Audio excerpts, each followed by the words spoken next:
Hey everybody, welcome back to Tanner's Favorite Things. I'm Tanner Knight, and today we're going to talk about bottomless drums. So I asked ChatGPT to write me a joke that included a bottomless drum, and it said, what do you call a bottomless drum? A bummer. I don't know. Didn't make me laugh, but you know, that's AI for you.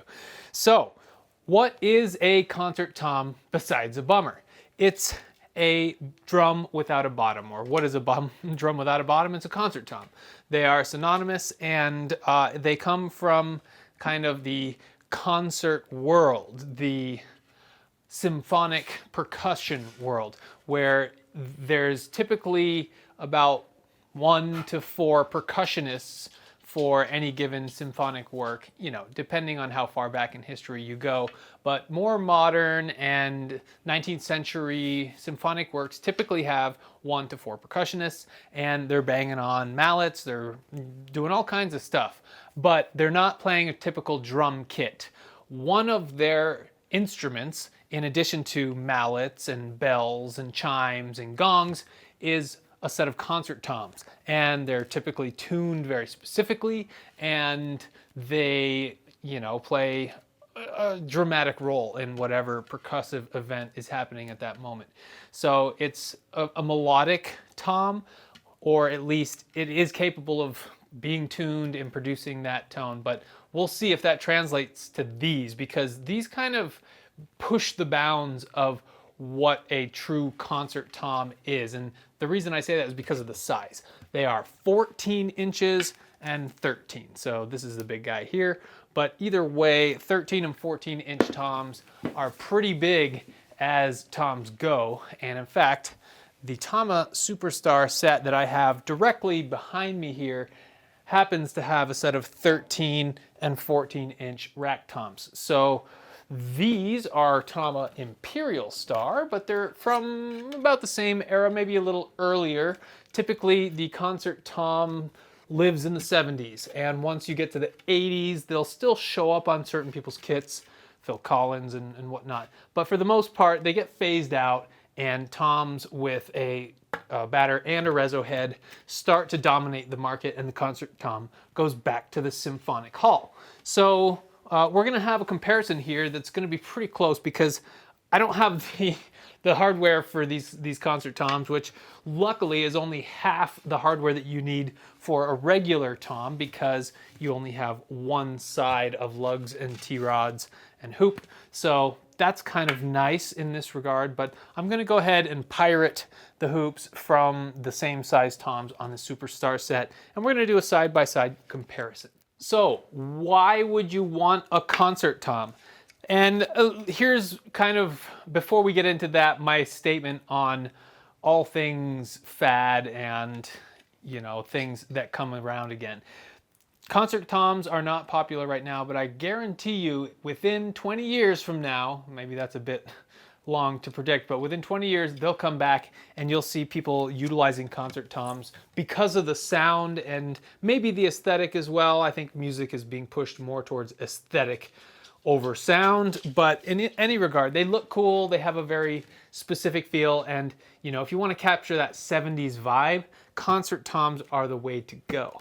And that's why you would potentially want a set today. I'm going to replace my regular toms with these in comparison, but I don't think that they're going to live here very long, because I just don't think they're going to sound as good as these. That's my prediction. I'll come right out and say it. I don't think they will sound as good as these. What's the difference otherwise? Well, the Imperialstar line of shells, whether it's a floor tom or a rack tom or a kick drum, is Zola coated. And Zola coating is kind of a non-industry specific coating that gets used in a lot of different stuff. And for the most part, it's just there to mask ugliness in this wood. And what is this wood, you might say? Well, it is the famed Philippine mahogany, also known as Meranti or Luan, a bunch of different other names on the market.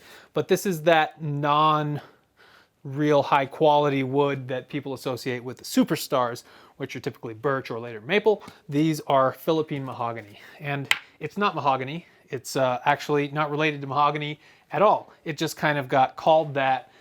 It's from probably quite a few different trees, but none of them are mahogany, and they all just kind of lump them into this generic hard wood when it's not even really that hard. But with the Zola coating, it actually adds a layer of protection as well, I find, on these kind of crappier Meranti shells. But you know, that's up for debate. I had someone scold me earlier for saying that they dampen the sound of the drum, and I don't know, I kind of just assumed that by spraying a coating on the interior of a drum it would affect some sort of resonance, and it would dampen it in one way or another, but I guess I'm wrong. But anyway, these are re-ringed. So re-ring means that we have this inner shell or outer shell, and then the inner ring goes up against the, I don't know if I can get that, there you go, up against the head here, and you can see there's a ledge, and that's what a re-ring is. It basically adds plies to this side of the drum, making it, I don't know, a little thicker up here. There's some sound science that goes into it. I am not that learned on the science that goes into the re-ring versus a re-ring, non-re-ring, but you'll see a lot of different drum brands go in and out with the re-ring, and Tama did that. They drop it in 1979, late 1979, and then 1980 on, you don't see a re-ring for a while. But other companies retain them. In this case, 70s Tama drum shells will have re-rings, whether they're concert or otherwise. Let's take a look at these wraps. These are the pewter, I believe. Yeah, I think, I can't remember. There's two of the silvery color, and I think this is the pewter one. But it's not the greatest condition here, especially on the seam. It's actually coming off, which is really rare to see with these Tama drums. They are usually rock solid about maintaining correct adhesion at the seams here, but you know, these are 50-year-old drums, and as such, they do have some delamination of just the wrap, not the wood. The wood is 100% intact, no delamination. Other spots on the wrap that I would say are of concern are here. Looks like this one was rubbing up against some sort of bolt or holder, you name it. It rubbed through the wrap into the wood. That's interesting. Not very common to see that kind of penetration of these wraps. Which, by the way, these wraps are so much better than the wraps you see today. And I hate to say that because I think they adhese the wraps better today, but back in the 70s and 80s, the wraps that they used were just so good and durable. They keep their form and maintain the glue adhesion for the most part, and they look great. Look at this badge here. This is the Tama Concert Tom badge. If you're familiar with the Tama badge of this era, it looks very different, and that's because they use this long style with rivets or something, pins, to hold it on there, and I'm sure it's glued as well, but that's the Concert Tama badge from this era, slightly different than the non-Concert Tom version. If we take a closer look on the inside, see if I can catch the light pretty good for you.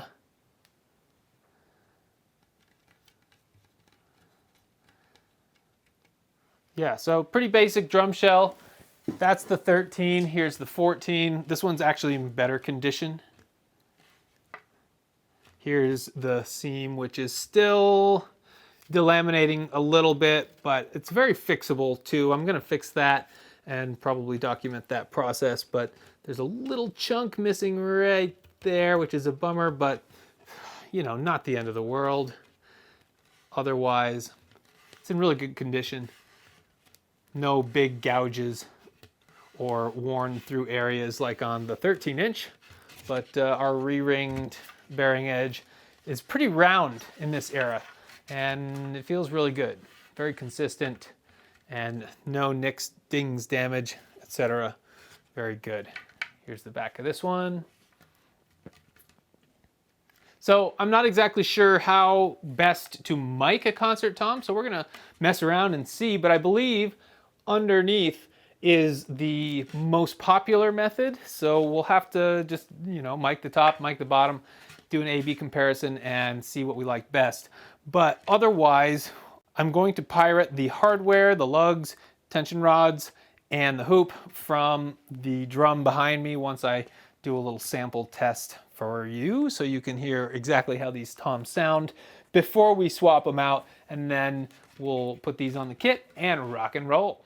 All right, here I am behind the kit, and I do have PVM 328 microphones on either of these toms. So they're the exact same microphone, and I've been using these microphones for about a year now, and I really like them. They're kind of an inexpensive option. If you were to go on Reverb and just look them up right now, you could probably find a set of 5 for about 175 bucks or so, maybe less, but they're a very good quality microphone set, and I suggest not overlooking them when going for tom microphones. So let's hear what these things sound like as is. Again, I don't have the newest of heads on here, but we do have Evans black chrome heads on both the 13 and the 14 inch. So I'm going to use the exact same hoops, exact same heads, exact same tension rods, exact same lugs, and exact same screws. And it's going to sound very different just because of the construction of both drums. But anyway, here's what this one sounds like. Let's get a bass line.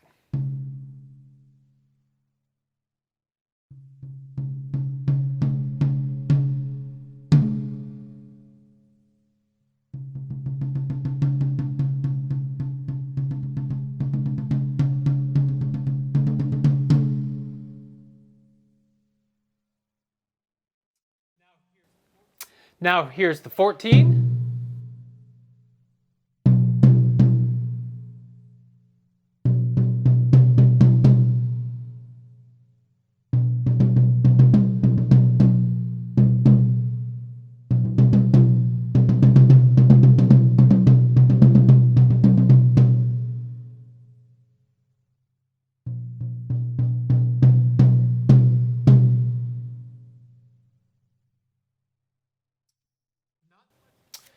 Not much difference in the tuning, and I'll be honest, I haven't tuned these up just because I typically don't need to. I love the way these sound, but they're starting to morph into around the same type of sound. Here they are side to side. It's about a whole tone in between just for my ears. Bum, bum. And I typically like about a minor third of an interval between both of these toms. So I would probably try to tune this one up a little bit. And in fact, let's do that right now. I went about 1/8 of a turn each on every single rod.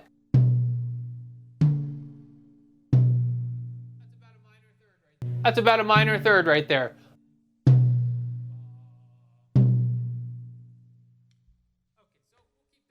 Okay, so we'll keep that for our bass tuning.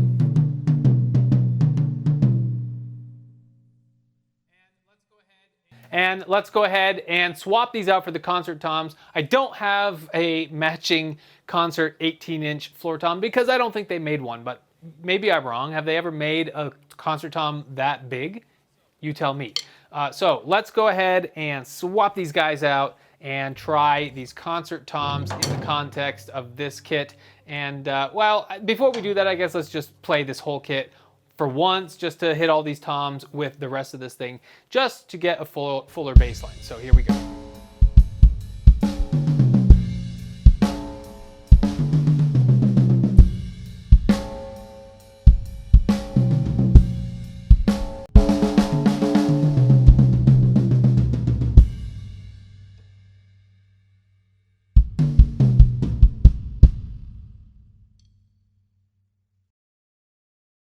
So that's our 1980 Superstar. Again, this is birch. I don't know if I mentioned it in this video, but we talk about this kit all the time on this channel. So if you're new here, welcome to it. It's a great kit. So let's go ahead and swap these out.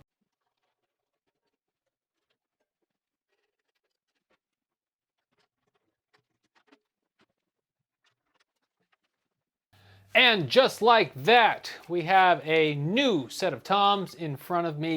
This is the concert toms, as you can probably tell. So let's just go ahead and smack these real quick and then play this kit and kind of gather our thoughts from there.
So, I'm not sure exactly what these microphones are capturing as far as differences between a batter head on a concert tom and a batter head on a regular tom with a reso head that's resisting all of the air behind it and creating resonance. I assume that it's kind of dissipating into the air quicker. It's a quicker decay, in other words. Dum, just gets out of the way. Dum.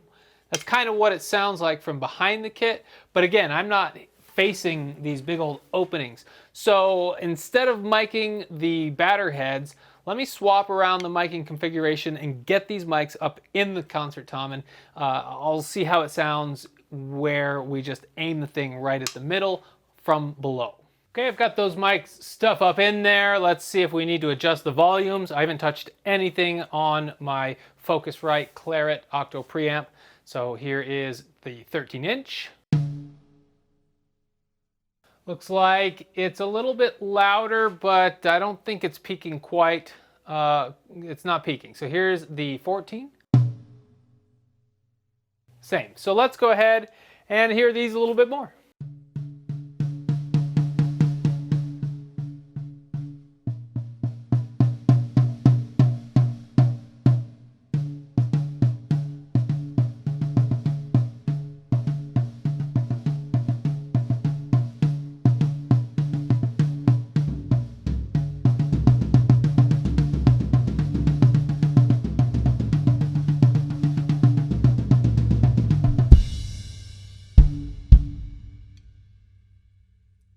All right, I think we do need to back those down a bit. So let me back down the gain on both of these toms because I think it's a little bit louder from underneath.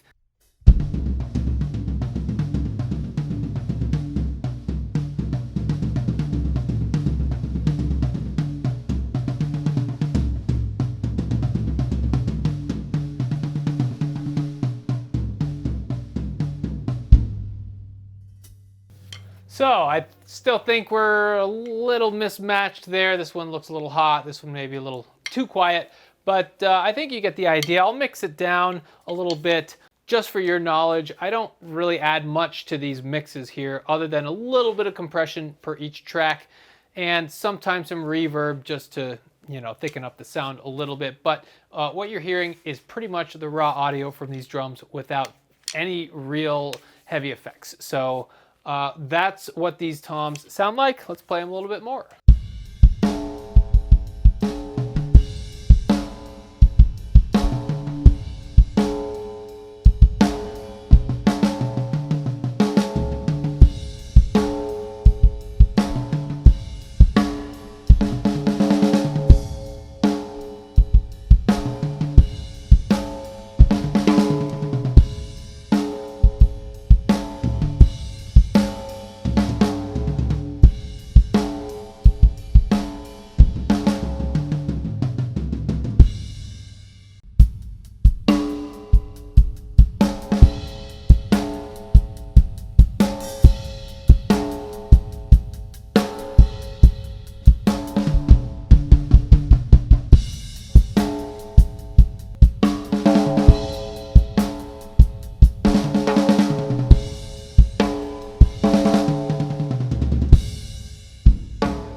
So what's the actual playing experience like with a set of concert toms? Well, it doesn't feel all that different from my regular toms of the same exact size. And when I say same exact, I mean same exact. We have the same diameter and depth on these 13 by 9 and 14 by 10 inch toms. And yeah, that's pretty much what I wanted to accomplish with this video. I think that I'll give these a listen right now and give you my final thoughts after hearing these tracks back. It's always interesting to go from behind the kit to the headphones or the monitors and get a better idea of what they sound like. So I'm going to do that right now, and my final thoughts will be next. All right, so I've just listened back to all of the audio and I found that they were tuned exactly the same without me really checking back and hearing which notes they were tuned to. So that's just kind of a happy miracle. They were tuned exactly correctly in both cases. So that's good news, but I would say that the concert toms do have a quicker decay and maybe a softer, pillowier hit from the actual batter head. I think it's probably just, there's not as much resistance on the back end of it, so it's a little maybe looser, or it just flops a little easier without interacting with a surface that does kind of this together with it and then ends up deflecting the air inside the drum. There's a lot of physics going on, a lot of which I don't really have that much of a clue about, but the bottom line is that the concert toms do have a quicker decay and maybe a more rounder tone, a fundamental tone that you can hear, but it goes away quicker, so there are trade-offs, but it doesn't play any differently than my regular toms. It has absolutely no discernible playability difference. So go ahead and grab yourself a set of these concert toms if you'd like. They just add a little bit of a different sound to your repertoire. You can actually do this with regular toms, just remove the whole bottom hardware and head, but they're just not quite built the same. And speaking of not quite built the same, I did want to point out one thing. The Superstars are drilled, well, in this era, this is 1980-ish, remember, they're a little higher in the shell versus the concert toms are about here compared to these holes here. So about a centimeter difference, which luckily there was plenty of adjustability in the T-rods and they accommodated just fine, but just realize that they do have a slightly different spacing between the lug and the bearing edge, so something to note. Otherwise, down to the sound, they both sound really cool, really great, and I think they both have their place in a studio or a recording artist's repertoire, and I'm gonna run with these for a little bit and see what I can get into with them, if it changes how I play or whatever, but for the most part, they feel pretty identical. So let me know what you think. Do you have concert toms on your set? If so, why and why not? So let me know in the comments below.